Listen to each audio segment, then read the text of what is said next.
Omuliro guno gukutte obuyimba bw'abasuubuzi buyite kioski obuwera 10 ne busaanawo ku luguudo oluva mu kibuga Iganga okudda e Kaliro mu Nkono Zone ng'ebiyidde mulimu fridge ebyokulya n'okunywa engoye ne ssente enkalu. Galaji ya Siraji Malinzi nayo tegukitaliza nga Hassan Nduga agambye nti gwokeza pikipiki 5 ezibadde zireeteddwa okukanikibwa. Bajaji boxer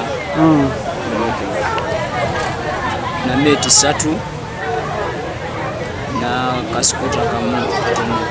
Abadduukirize ne bannannyini bidduka balwanyi bw'ezingirire nga poliisi yabazimya moto weetuukidde ng'ebintu ebisinga bimaze okusaanawo. Abamu bategeeza nti gwandibanga guvudde ku sigiri, abalala ku waya z'amasannyalaze. Kyokka abamu ku bakoseddwa bakukulumidde poliisi yabazimya moto gye balumiriza okulwawo okutuuka ate abalala nti poliisi ebalemesezza n'okutaasa emmaali yaabwe. Ebintu ebiire biringa mu kakaire kalamba n'ekitundu oba firiji yokka yakakaire kala n'emitwalo 2. Aye poliisi tetuyambye. Abantu abawansi tuli kubonaabona 15,000 emitwalo 5 dolina nediri kusirira kati mbubaleesa amaadi tegatuyambye. Baidye essaawa 12 ng'obokisi kumaze okuya kumaze osirira ate nga babakubira essimu ssaawa 7 bwabwire. Ssente bw'abasuubuzi abakoseddwa Hassan Kibumba asibye abakulembeze okubakwasizaako. Abantu bange bajja mu banka so nsaba bekigemaku baide babone engeri bagemeraku abantu bange.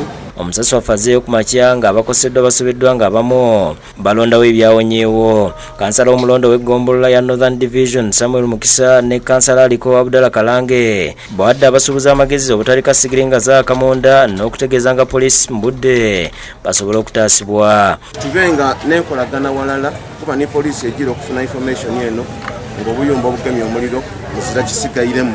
Abakola saanani abawuteeri ebintu mu byesoni wenga okuleka mu okufuumira mu buyumba bwimwe. N'omuliro ogutannategereka kwe guvudde gusaanyizzaawo sitowa y'ebintu ebikozesebwa mu kutimba bya bukadde ne bitokomoka. Bannannyini by'okuli babiri Grace wa Kiryanga betusanze mu nnyiike bategeeza nga bugwatandise ku ssaawa 9 ogw'ekiro wabula nga bagamba nti waliwo abavubuka abazze nga babatiisatiisa okubakolako effujjo. Tubadde twebase naye ku ssaawa 10 neiba n'atuyita n'atugamba nti omuliro gukutte netusituka tusituse tuzze n'okwambala tetwambadde okutandika kuzikiza ki muliro naye nga gwaka nnyo naye kirabika omuliro gubadde gw'amafuta kuba enjaka gye gubadde gwakamu. Basoose ne bayiwa mu kyumba ky'enkoko ne bookya mu nkoko then bayokayiwa mu sitowa erimu ebitimba ebirimu decoration yenna gwe tukozesa kutimbisa abagole. Kansala w'abavubuka omulondo erungujja ku ggombolola y'Erubaga Musasa wa Kiryanga avumidde ekikolwa kino. Tulinamu ebintu bingi nnyo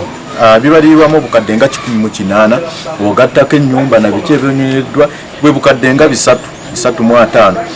Naye nze nga nze kansala w'abavubuka ab'omu kitundu kino eri eno division eno nze ndowooza omuntu okuwagira kyayagala si musango.